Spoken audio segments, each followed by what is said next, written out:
En la primavera de 1946, 8 meses después del final de la Segunda Guerra Mundial, Estados Unidos toma una decisión al más alto nivel gubernamental.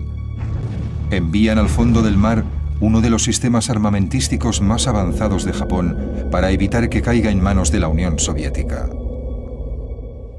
Yo estaba atónito. Cuando lo vi por el periscopio era un monstruo, se lo aseguro. En plena guerra, los científicos norteamericanos luchaban para desentrañar los misterios de la fuerza atómica, y los nazis desarrollaban misiles balísticos que dejaban caer explosivos sobre ciudades a cientos de kilómetros. Japón también construyó un arma secreta diseñada para bombardear las ciudades norteamericanas y obligar a que Estados Unidos se rindiera. Ahora, varias décadas después, un equipo de expertos investiga por qué Estados Unidos decidió mantenerla oculta. Aquí tenemos personas que participaron en esa guerra desarrollando lo que ahora llamamos armas de destrucción masiva.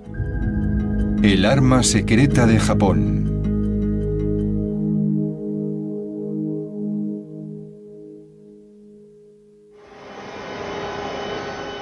En las cercanías de la isla de Oahu, exploradores submarinistas de la Universidad de Hawái están preparándose para una inmersión maniobrando su submarino de investigación en aguas profundas. Les confirmo posición, 24 grados...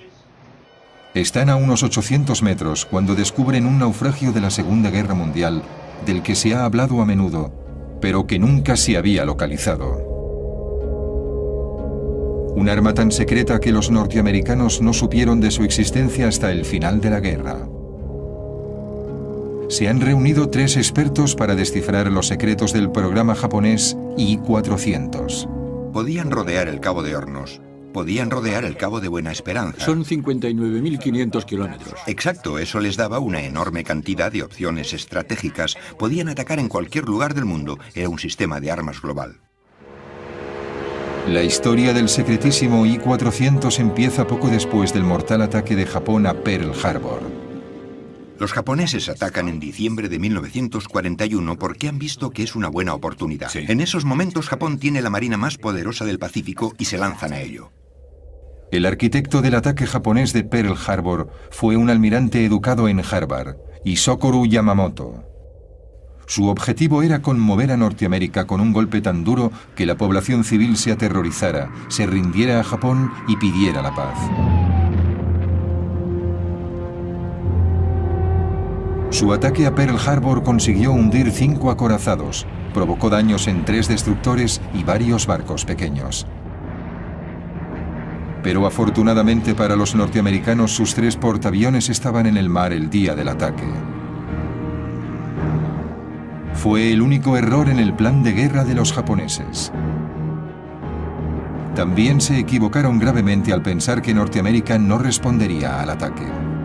Un día después del ataque a Pearl Harbor, los norteamericanos declaran la guerra a Japón. Lejos de perder su valor, empiezan a reconstruir su dañada flota y emplean sus vastos recursos para derrotar a Japón.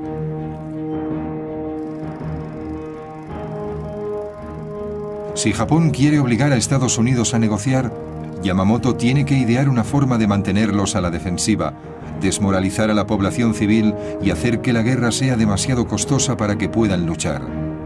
Y tiene que hacerlo deprisa.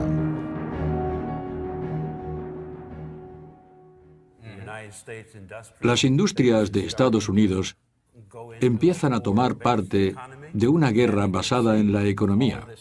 Y él sabe que cuentan con todos esos medios. Conoce la limitada capacidad de la sociedad japonesa contra la gran capacidad de la sociedad norteamericana. Personalmente estaba en contra de una guerra con Estados Unidos, porque sabía que no podían ganar. Pero al mismo tiempo, como comandante en jefe de la flota combinada, sabía que tenía que elaborar una estrategia que hiciera viable la guerra de Japón contra Estados Unidos. En los meses siguientes a los de Pearl Harbor, desesperado, Yamamoto busca formas de llevar la guerra al corazón de Estados Unidos, aun sabiendo que está a miles de kilómetros. Estudia el éxito de los U-boat alemanes, los letales submarinos nazis que dan caza a los barcos en el Atlántico. Desde enero a julio de 1942, los U-Boat alemanes hunden 397 barcos que transportan millones de toneladas de suministros destinados a Gran Bretaña. Algunos fueron torpedeados cuando estaban a la vista de tierra estadounidense. Si los submarinos alemanes pueden acercarse tanto a la costa este de Estados Unidos, ¿por qué los submarinos japoneses no pueden aterrorizar la costa oeste? ¡A sus puestos! Para probar su teoría, Yamamoto ordena una serie de misiones contra la costa oeste de Estados Unidos. Envía un submarino a Santa Bárbara, California, para que bombardee una refinería de petróleo. Provocó pocos daños, pero desencadenó el miedo a una invasión japonesa a todo lo largo de la costa oeste. A lo largo del Pacífico se persigue al submarino japonés que ha traído la guerra a tierra estadounidense. En la costa, el merodeador ha atacado las refinerías de petróleo cercanas a la playa de Santa Bárbara. El trozo de una bomba hecha en Tokio produjo pocos daños, pero ha sido la primera lanzada a orillas norteamericanas durante esta guerra. Al día siguiente, la Brigada de Artillería Costera dispara 1.400 misiles antiaéreos contra lo que creen aviones enemigos, pero no se confirma el avistamiento.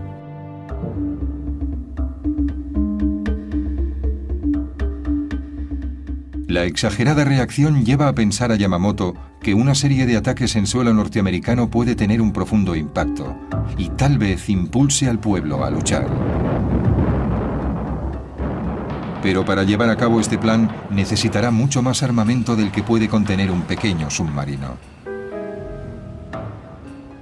Lo ideal sería un portaaviones con una flotilla de bombarderos, pero Estados Unidos está en alerta máxima y un portaaviones no puede colarse en la costa oeste. Entonces a Yamamoto se le ocurre una idea que reescribirá las reglas de la guerra. Unirá el poder armamentístico de un portaaviones con el sigilo de un submarino y crea la superarma que necesitan los japoneses para cambiar el signo de la guerra.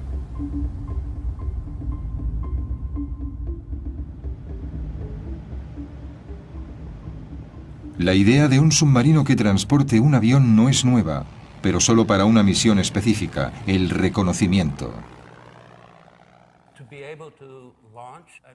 Poder lanzar un avión que vuele en círculos 60 u 80 kilómetros a ambos lados del barco amplía al capitán el conocimiento de muchos kilómetros más allá del horizonte. Pero Yamamoto quiere ver si un submarino que lance un avión puede convertirse en un arma ofensiva, que no solo sea un aparato de reconocimiento. Ordena otra misión de prueba. Esta vez un pequeño avión lanzado desde un submarino bombardea Oregón esperando el inicio del fuego enemigo.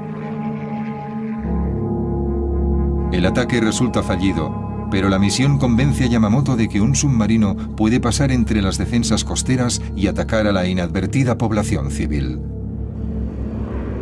Si un solo avión lanzado desde un submarino puede sembrar el pánico, tal vez una flota pueda aterrorizar y humillar a Norteamérica. Poder llegar a su destino y lanzar un ataque por aire sin ser descubiertos daría a los japoneses una ventaja que ninguna otra marina, ninguna otra fuerza tenía durante la guerra.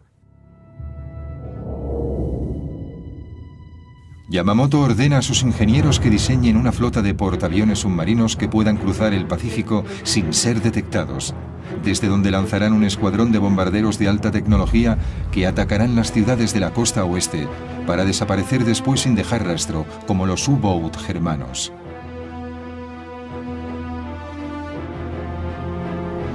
Pero Yamamoto espera más de este supersubmarino. Quiere que su nueva arma aterrorice y desestabilice Norteamérica, atacando Manhattan y posiblemente hasta la ciudad de Washington.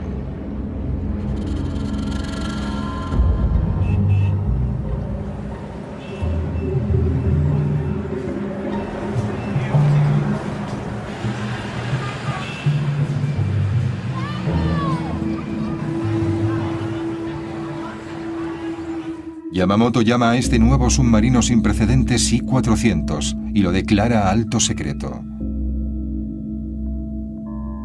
Ahora, los japoneses tienen que hallar la forma de construir esta superarma a tiempo para que afecte a la guerra.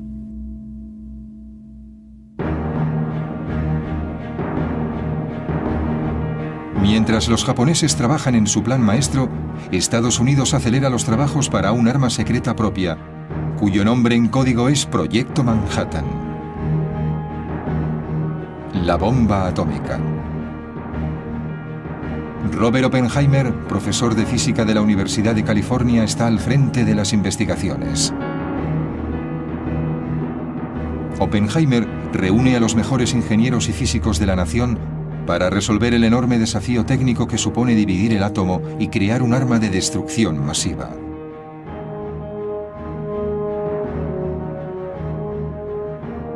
Los norteamericanos temen que los alemanes y los japoneses estén construyendo bombas atómicas, así que deben actuar con rapidez.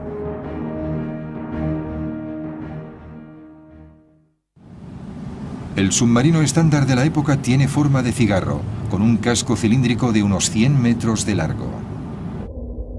Entonces nadie sabía si un submarino convencional podía soportar un pesado hangar y 3 aeroplanos en la cubierta.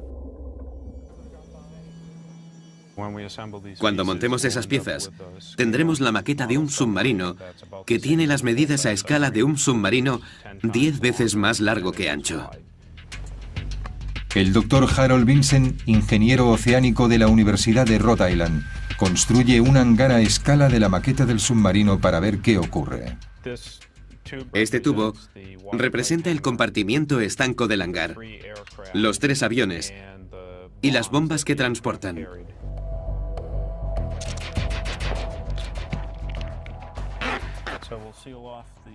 Sellaremos el extremo del hangar por aquí y veamos qué sucede cuando lo sumergimos.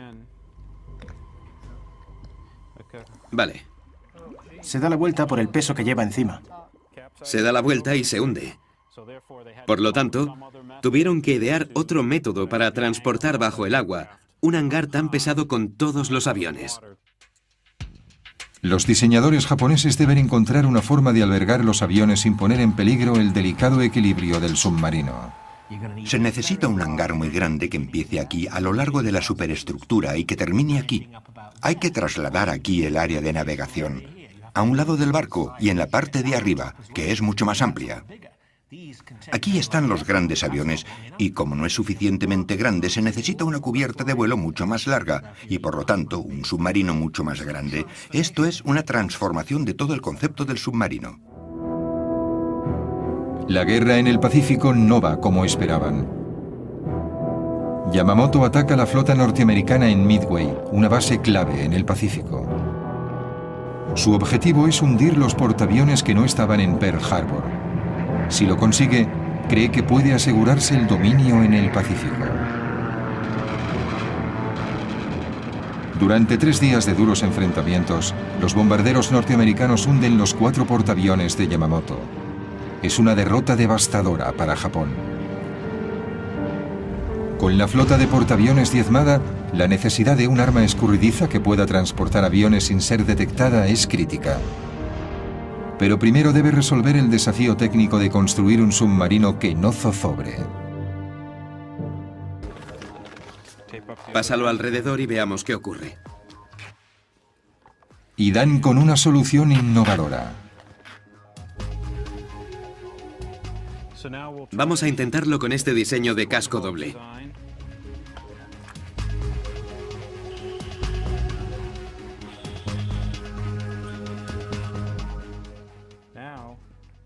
Ahora es muy estable. Se mantiene y no se da la vuelta. 2 cilindros, uno junto al otro, como una escopeta de 2 cañones. Con el mayor problema resuelto, los japoneses pueden por fin empezar a construir su nueva y monstruosa arma y seguir en la guerra. La construcción de los submarinos gigantescos empieza en enero de 1943. El nuevo reto para Yamamoto será utilizar su nueva superarma de la forma más efectiva que sea posible. Por la grave escasez de acero y mano de obra en Japón, solo podrá encargar 18 unidades. Cada submarino transportará 3 bombarderos cargados con una sola bomba, lo que supone como máximo 54 bombas por misión, un armamento muy limitado. En una sola noche, los bombarderos nazis lanzaron sobre Londres 1.400 bombas altamente explosivas. El ataque duró 57 noches, pero aún así, los británicos no se rindieron. El almirante se da cuenta de que sus 54 bombas sirven para provocar daños importantes en las ciudades, pero no para minar la moral de la población. Por eso empieza a considerar otras opciones. Los japoneses buscaban desesperadamente cualquier medio de infligir más sufrimiento a Estados Unidos. Y en un esfuerzo por evitar el avance o provocar una negociación de paz, pensaron en utilizar gérmenes contra las ciudades norteamericanas. Se discutió y era obvio que la forma de liberarlos era mediante un avión lanzado desde un submarino. Para optimizar la efectividad de esta pequeña flota, los japoneses buscan un tipo diferente de bomba, algo que pueda matar miles de personas en un solo ataque para rendir a Norteamérica.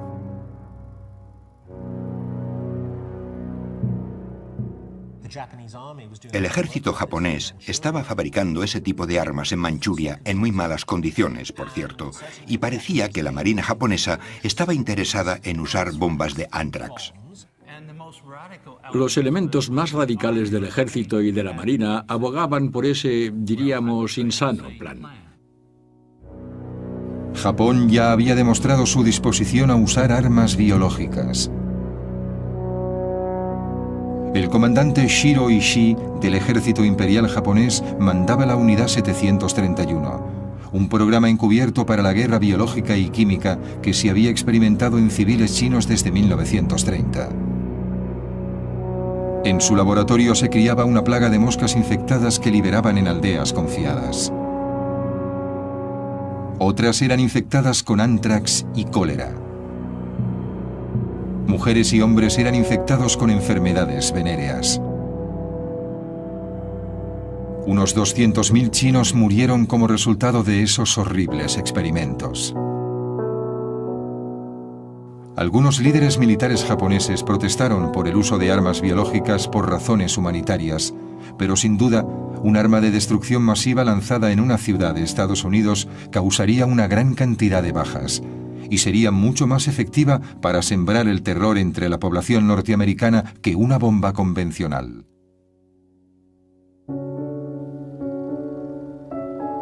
Enero de 1943.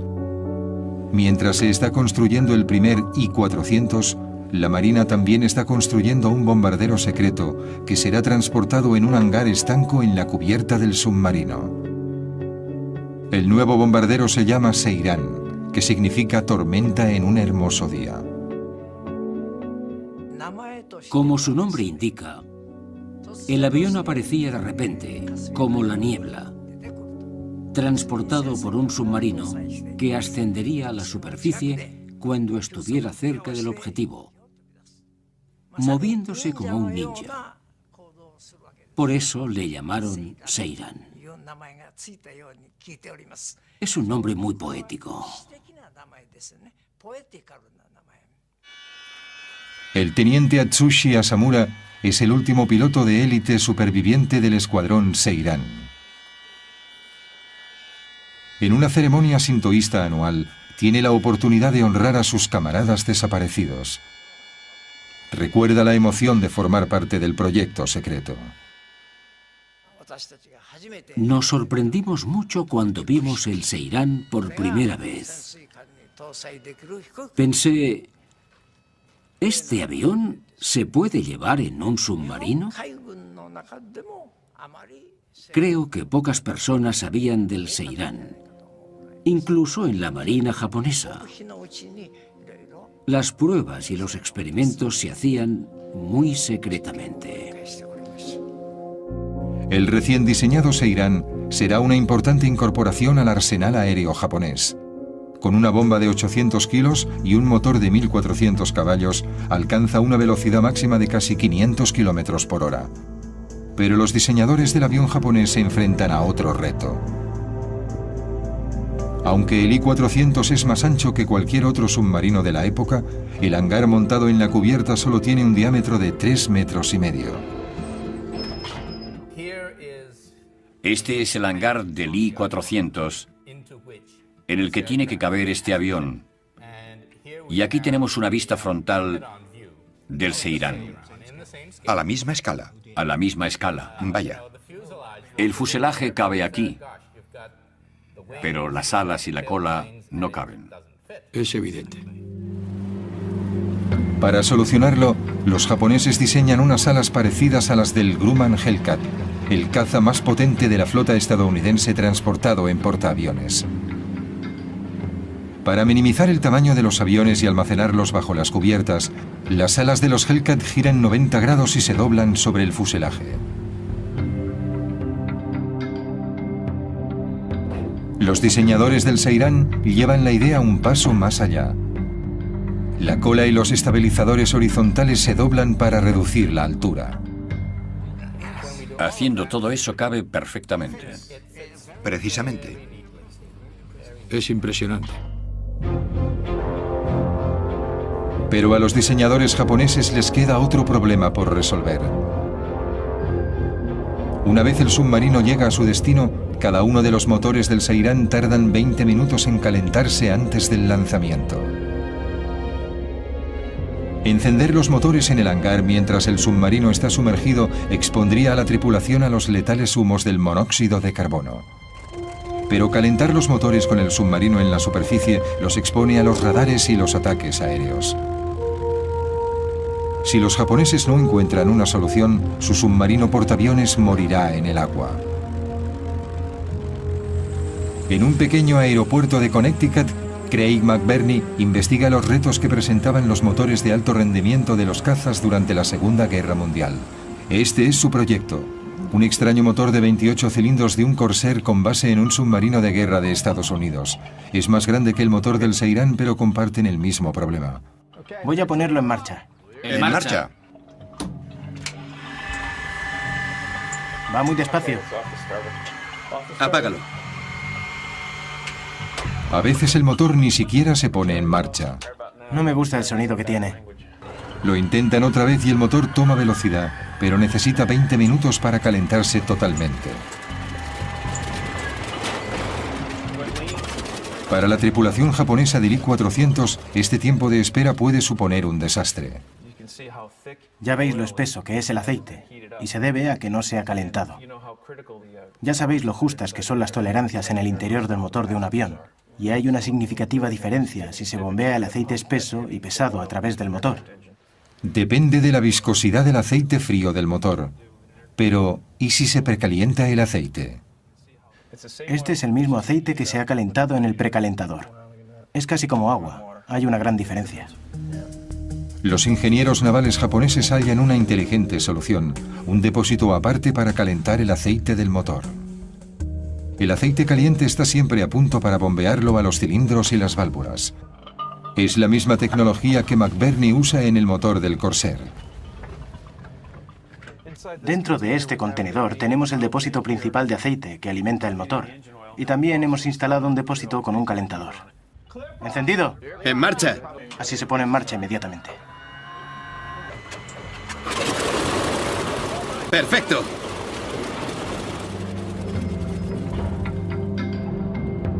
Con el aceite del motor precalentado, el avión sale del hangar hacia la rampa de despegue. El motor está en marcha. Las alas, la cola y los estabilizadores horizontales se despliegan y se colocan en posición. Se le colocan los flotadores y el avión despega hacia su misión. Ajustamos mucho el tiempo necesario para el lanzamiento, al segundo. Despegaba el primer avión, luego el segundo y después el tercero. El objetivo era que los 3 aviones despegasen tan rápidamente como fuera posible. Queda un último detalle que pulir. El I-400 no es lo bastante largo para que los aviones aterricen, y cuando vuelven, los serán, amerizan y son recogidos por una grúa hidráulica que los coloca en la cubierta.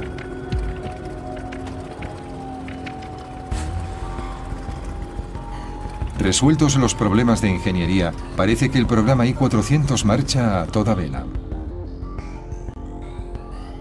Pero en abril de 1943, la Marina japonesa sufre una devastadora pérdida. El objetivo de Estados Unidos es matar al almirante Yamamoto. Su avión es derribado en las Islas Salomón.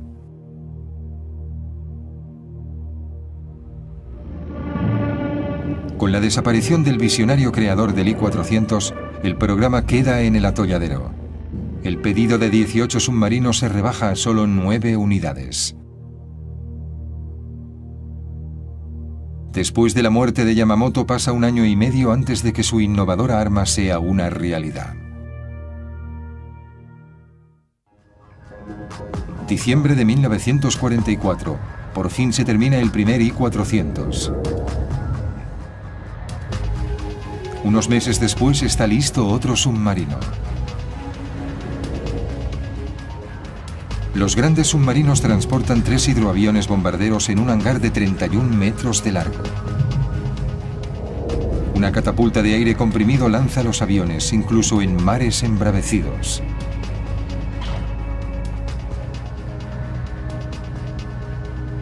Con 121 metros de largo, el I-400 es el mayor submarino de los mares.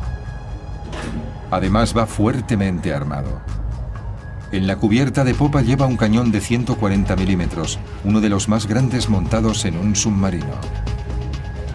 4 cañones antiaéreos defienden el enorme barco de los ataques por aire. Y está armado con 8 tubos de torpedos situados en la proa. El hombre designado para liderar el programa I-400 es Tatsunosuke Arizumi. Estaba al mando del ataque submarino a Pearl Harbor. La tripulación ha sido escogida entre lo mejor de la Marina y es bien tratada. La moral de los hombres es alta, pero el alto mando japonés conoce la realidad. Estados Unidos domina en el Pacífico y Japón tiene que contraatacar con dureza. En marzo de 1945, el vicealmirante Jisaburo Osawa considera la idea de utilizar los Seirán para liberar armas biológicas en la costa oeste de Estados Unidos. Pero un mes después prevalece la sensatez. El general Yoshihiro Umezu, del ejército imperial, califica la guerra biológica de crimen contra la humanidad. Los japoneses buscan un objetivo diferente para su secretísimo I-400. El Canal de Panamá era crucial para el paso de las fuerzas navales al Océano Pacífico. Y por eso los japoneses querían atacarlo. Si Japón podía apoderarse del canal, evitaría el tráfico de barcos durante meses, y las fuerzas aliadas tendrían que seguir una ruta mucho más larga, rodeando el Cabo de Hornos. Los estrategas navales preparan la misión. El plan era algo así. Esta flotilla de 4 submarinos transportaría 10 aviones que podían recorrer una buena distancia desde Quebec. Sí, navegando por el Pacífico. Unos 13.000 kilómetros hasta llegar al punto de lanzamiento, en el Ecuador, más o menos por ahí.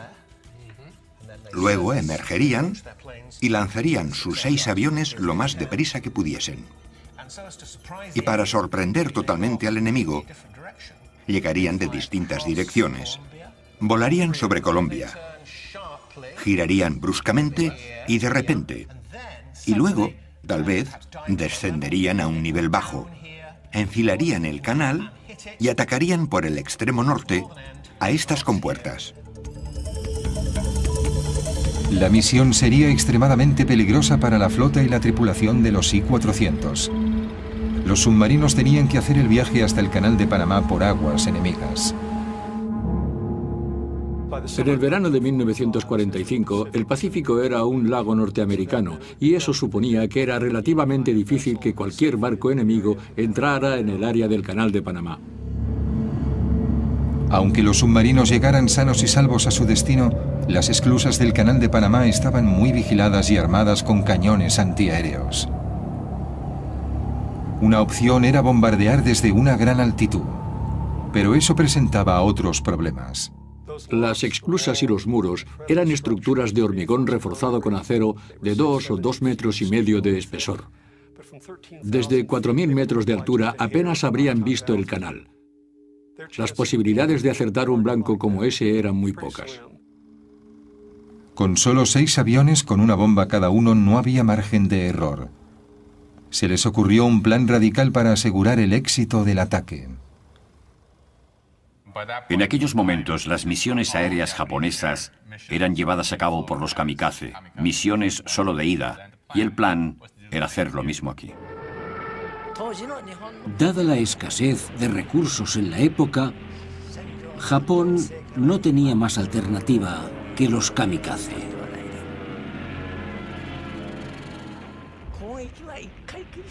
Sé que es una controversia, que muchas personas están en contra, pero creo que entonces no había elección.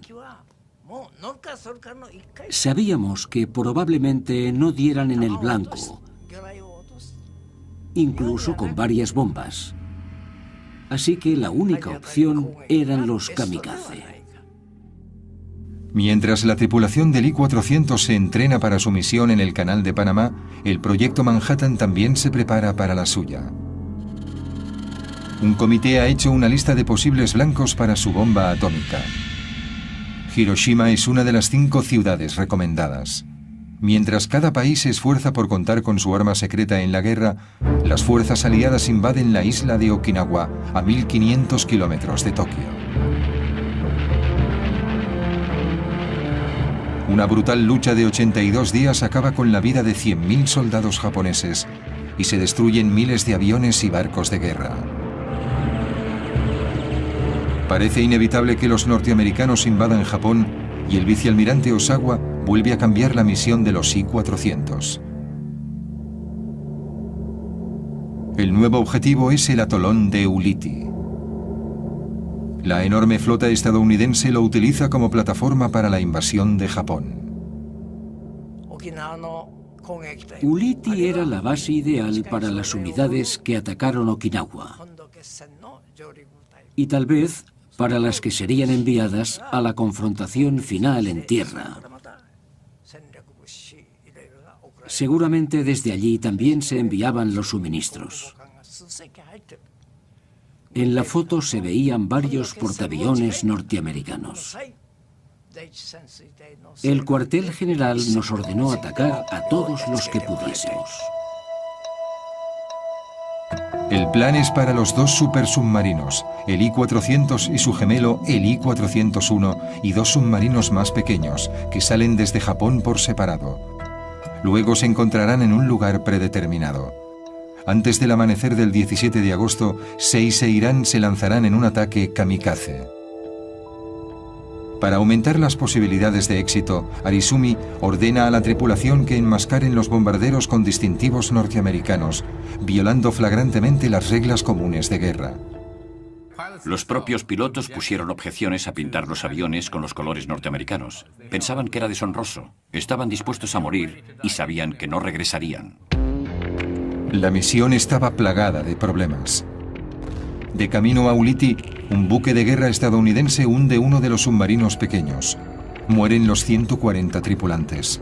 Es una señal de lo que le espera a la flota. En un esfuerzo por evitar los barcos enemigos, Arizumi decide dar un rodeo y cambia el punto de encuentro. Pero su mensaje no se recibe y el grupo no llega a reunirse.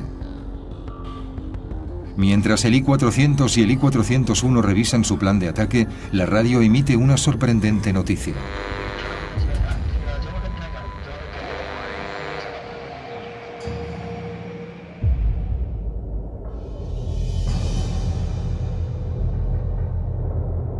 Estados Unidos ha derrotado a Japón con su arma secreta. El 6 de agosto, una bomba atómica aniquila la ciudad de Hiroshima y mata a unas 80.000 personas. El 9 de agosto, una segunda bomba cae sobre Nagasaki. provoca 40.000 muertes y deja la ciudad en ruinas. 6 días después, el 15 de agosto, Japón se rinde a Estados Unidos.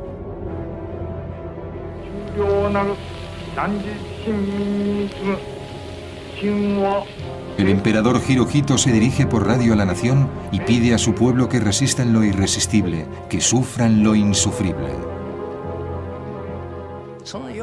El día siguiente, el 16, recibimos un telegrama ordenándonos el cese del fuego. Al recibir ese increíble telegrama, gradualmente fuimos asumiendo la realidad. Entonces empezó a bordo el verdadero drama. En aquella época, rendirse y seguir vivo no existía en la Marina Imperial japonesa. Los capitanes de los 2 submarinos I-400 deciden cambiar el curso y regresar a Japón. Nadie quiere rendir esos costosos barcos ni sufrir la humillación de ser capturado en aguas enemigas. Para proteger su secreto, Arizumi ordena a la tripulación de los 2 I-400 que hundan en el océano los Seiran con los distintivos norteamericanos. Los submarinos japoneses no son un peligro para la flota norteamericana. El 28 de agosto, 2 destructores estadounidenses divisan al I-400 a 300 kilómetros de las costas japonesas. El gigantesco submarino intenta escapar, pero se rinde sin luchar. Harry Arvidsson es uno de los primeros norteamericanos que aborda el I-400. Cuando nos acercamos al submarino y vi cómo era, pensé, es lo más grande que he visto en mi vida. Luego, el 29 de agosto, un submarino norteamericano, el USS Segundo, avista el I-401. Carlo Carlucci era furriel del submarino norteamericano. Eran las 2 o 3 de la madrugada, antes del amanecer. Y entonces lo detectaron en el radar. No sabían qué era hasta que estuvieron bastante cerca.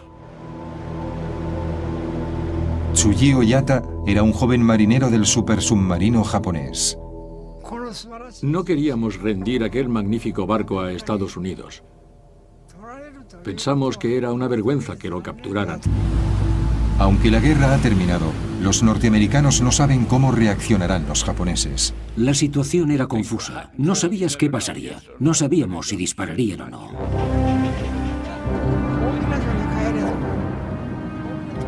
Nos dirigíamos a Japón,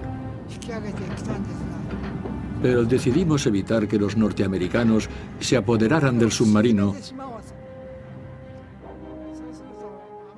y hablamos de hundirlo cerca de la costa. Antes de que los japoneses pudieran llevar a cabo su plan, fallaron los motores del submarino.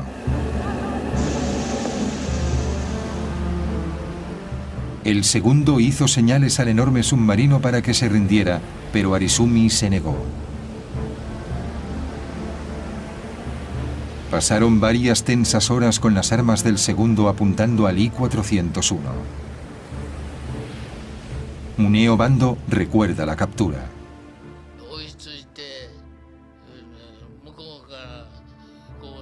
Nos apuntaron con los cañones y nos ordenaron que enviásemos un oficial a su barco.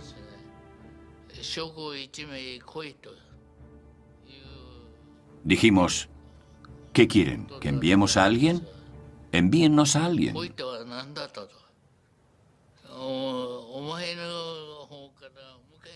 Nosotros insistíamos en mantener el orgullo y tratar de hombre a hombre.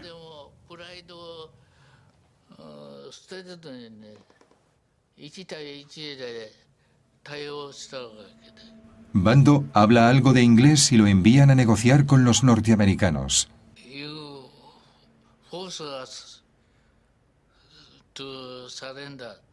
Dije, si nos obligan a rendirnos, nos suicidaremos.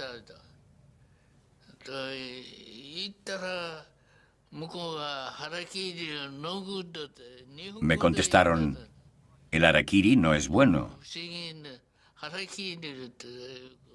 Entendieron la palabra harakiri. Tokio ordena al I-401 que se rinda al segundo.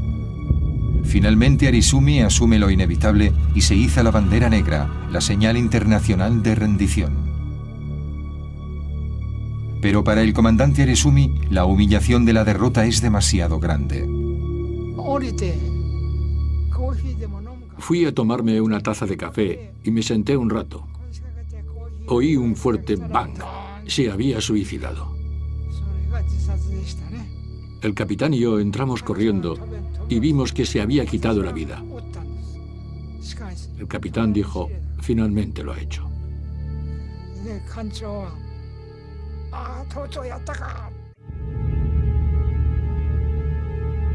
Toda la tripulación japonesa es hecha prisionera.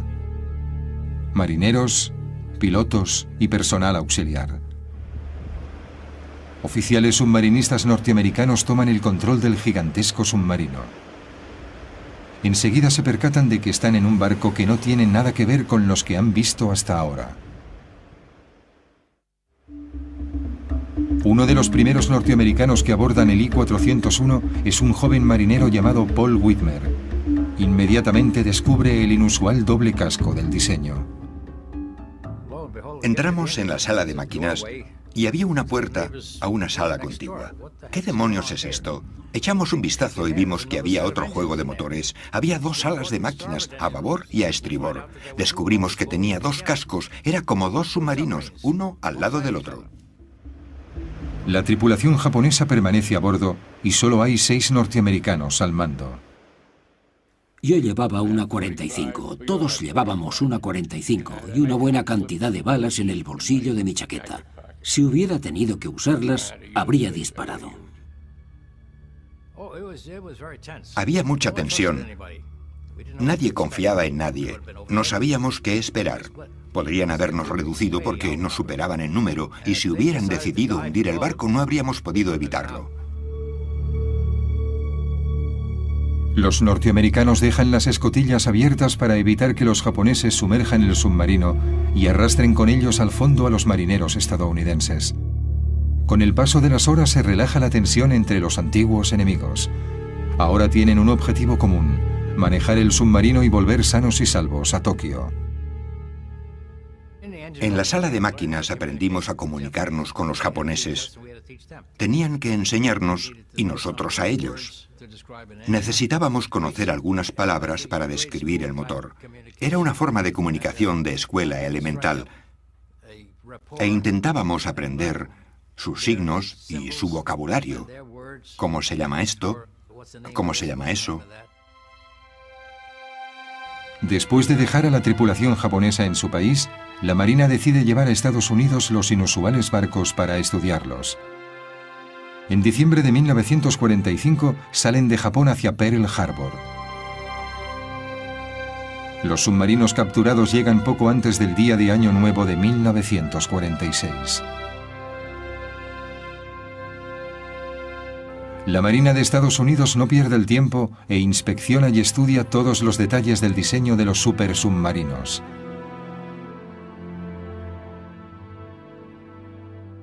Pero en la primavera de 1946 se hace patente una nueva situación y los I-400 vuelven a ser secretos. Esta vez Estados Unidos los oculta a la Unión Soviética. Grandes submarinos portaaviones para ataques estratégicos a sus enemigos son exactamente lo que no quieres que tengan los rusos. No. Había estallado la Guerra Fría. Exacto. Empezaba así. El principio de la Guerra Fría. Antes de que los rusos envíen una delegación para inspeccionar los submarinos, la Marina de Estados Unidos toma una precipitada decisión.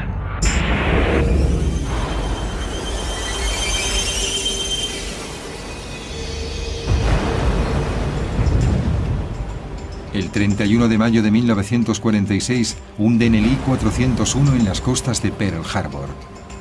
2 días después, el I-400 se reúne con él en el fondo del mar, y con ellos van los secretos de la ingeniería japonesa de la Segunda Guerra Mundial.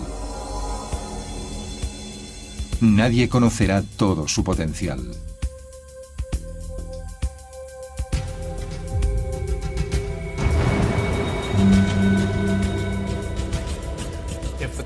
La pregunta es, ¿habría cambiado el I-400 el curso de la Segunda Guerra Mundial? Seguramente no. Yo creo que no. Exactamente. Habría empeorado las cosas en 1942, pero en 1945 no. Cierto. Japón se rindió por la superioridad aplastante del material de Estados Unidos. Estados Unidos se esforzó y deseaba desplegar esa fuerza arrolladora hasta vengarse del ataque a Pearl Harbor. Aunque las posibilidades de éxito eran escasas, no se puede discutir que los I-400 eran unas armas sorprendentes. Un triunfo de la tecnología que llegó demasiado tarde. Pero lo más importante es el precedente que sentaron para la lucha submarina en la Guerra Fría, al amanecer de la era atómica. En los años 50 hizo su aparición un nuevo tipo de submarino norteamericano con una gran semejanza con el supersubmarino japonés.